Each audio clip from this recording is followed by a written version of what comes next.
नमस्कार दोस्तों। Income tax की रिटर्न फाइल हो चुकी है, ड्यू डेट भी चला गया है। बट आप अभी रिलैक्स नहीं बैठ सकते हैं जब तक कि आपको इंटीमेशन अंडर सेक्शन 143 नहीं आ जाता। बहुत सारे लोगों को उनके मोबाइल पर ये मैसेज आ रहा है, ITR for financial assessment year 2022-23, आपका पैन नंबर ये है, has been processed at CPC. Intimation under section 143 has been send to your registered email. If not receive, check in spam folder. Friends, इसका क्या मतलब है इस वीडियो में हम देखेंगे। इसके साथ साथ ही जो एक लाइव डिमांड का नोटिस आया है उसको भी हम समझेंगे कि उसका रीज़न क्या है और उसका रेस्पॉन्स कैसे देते हैं। इनकम टैक्स पोर्टल पर, डायरेक्ट इनकम टैक्स पोर्टल पर हम लाइव समझेंगे। फ्रेंड्स, 140 143(1) का जो नोटिस, जो इंटीमेशन आती है वो 3 कलर में आती है। अगर रेड कलर में है तो समझ लीजिए आपको डिमांड का नोटिस आ चुका है। अगर वो ग्रीन कलर में है तो समझ लीजिए आपके लिए खुशखबरी है, रिफंड आपका एक्सेप्ट हो गया है। अगर वो ब्लू कलर में है तो इसका मतलब आपकी रिटर्न एक्सेप्ट हो गई है, ना तो आपको कोई डिमांड मिला है ना ही कोई आपको रिफंड मिलेगा। इसका क्या ड्यू डेट होता है फ्रेंड्स? इसका due date end of the financial year जिसमें आपने रिटर्न भरी है। एग्जाम्पल से समझते हैं। मार्च 2022 की रिटर्न सपोज कीजिए जुलाई 2022 को भरी। सो जुलाई 2022 का फाइनेंशियल ईयर जो खत्म हो रहा है मार्च 2023 है, उसके 9 महीने के अंदर अंदर ये इंटीमेशन को सेंड होना चाहिए। मतलब मैक्सिमम टाइम लिमिट जो है वो दिसंबर 2023 है और मार्च 2022 के रिटर्न के लिए। फ्रेंड्स, इसके रीज़न क्या है? इसके रीज़न कुछ इस तरीके से है। अगर हमने रिटर्न फाइल करते समय वो अर्थमेटिकल एरर कर दिए, मोस्टली जो डेटा होता है वो हमारा ऑटो पॉपुलेट होता है, बट फिर भी अगर हमने कुछ अर्थमेटिकल एरर कर दी है सो ये इंटीमेशन आ सकती है। इनकरेक्ट क्लेम, जैसे कि हम सबको पता है एटीसी, एटीडी, इसमें हम लोग इनकरेक्ट क्लेम करते हैं, मतलब कि हमने इन्वेस्टमेंट नहीं किया हुआ है बट फिर भी हम इसको दिखाते हैं। थर्ड वन है कि लॉस क्लेम्ड, लास्ट ईयर का लॉस क्लेम कर रहे हो लेकिन आपने बिलेटेड रिटर्न फाइल करी है लास्ट ईयर में, सो आपको उसका बेनिफिट नहीं मिलेगा। डिसअलाउंस ऑफ एक्सपेंडिचर हो सकता है, या फिर चैप्टर 6A की कोई deduction in respect of certain income अगर आप फर्निश करते हैं अपनी रिटर्न ड्यू डेट के बाद में तो वो अलाउेबल नहीं होती है। इसी तरीके से अगर आपकी कोई रिटर्न, आपकी कोई इनकम 26AS और 16A में रिफ्लेक्ट हो रही है लेकिन आप उसको इंक्लूड नहीं करते हैं तो भी आ सकता है। फ्रेंड्स, लेकिन ये ऐसा नहीं है कि असेसिंग ऑफिसर डायरेक्ट इसका एडजस्टमेंट कर देगा। फर्स्ट वो आपको एक नोटिस भेजेगा जिसकी अभी हम डिस्कस करेंगे, इसी को 143(1) कहते हैं। इसको 143 को असेसमेंट के नाम से भी जाना जाता है। मोड ऑफ इंटीमेशन जो होगा वो एसएमएस हो सकता है, मेल हो सकता है, या वो आपको इनकम टैक्स पोर्टल पर मिलेगा। कैसे मिलेगा वो हम वीडियो में देखेंगे आगे। इसके साथ साथ ही जब आपको वो मिल जाता है तो आप उसका रेस्पॉन्स करते हो। रेस्पॉन्स ये है कि भाई आप उसको डायरेक्ट एक्सेप्ट कर लेते हो या फिर आप अपना सबमिशन देते हो। इस सबमिशन के बाद ही जो इनकम टैक्स असेसिंग ऑफिसर है वो रिटर्न को प्रोसेस करता है। जो भी रिफंड है, डिमांड है, वो बाद में उसको फाइनल करता है। इसको पोर्टल पर रिप्लाई किया जाता है। जो इसका टाइम लिमिट होता है वो 30 डेज होता है। जैसे ही हमको ये इंटीमेशन मिला, अगर कोई डिमांड है, डिमांड का नोटिस है, तभी हमको इसको रेस्पॉन्स करना है, अदरवाइज रेस्पॉन्स करने का कोई रिक्वायरमेंट नहीं है। फ्रेंड्स, इनकम टैक्स पोर्टल पर 143 का पूरा सेक्शन दिया हुआ है जिसे असेसमेंट के नाम से भी जाना जाता है। ये सारे एक्सट्रैक्ट मैंने यहीं से निकाले हैं क्योंकि मैंने देखा यूट्यूब पर काफ़ी लोगों के डिफरेंट व्यू है। सो मैंने 143 का सेक्शन निकाल के ही आपको मेन पॉइंट बताया, अदरवाइज 143 काफ़ी बड़ा सेक्शन है। मैं इसको लिंक को आपको डिस्क्रिप्शन में दे दूंगा, आप खुद भी इसको देख सकते हैं। फ्रेंड्स, अब हम चलते हैं जो हम हमारे एसएससी को लाइव एक नोटिस मिला। फ्रेंड्स, जैसे मैंने बोला कि अगर रेड में है तो इसका मतलब आपको डिमांड आई है।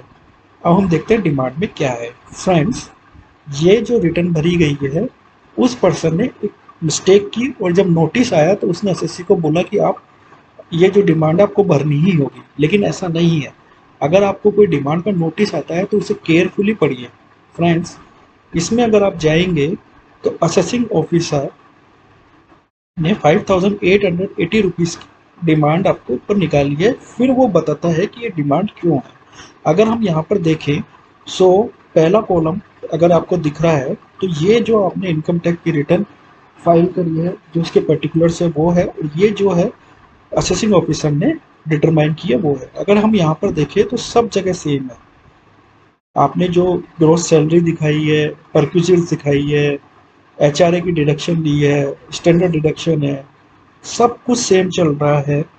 कहीं पर कुछ प्रॉब्लम नहीं है। एटीसी की डिडक्शन भी सेम है, एटीसीसी की भी डिडक्शन सेम है, सब कुछ सेम चल रहा है। प्रॉब्लम क्या आती है, 9,982 की जो है डिडक्शन हम लोगों ने क्लेम की है, बट 143 के अकॉर्डिंगली वो एग्जिस्ट नहीं करती है।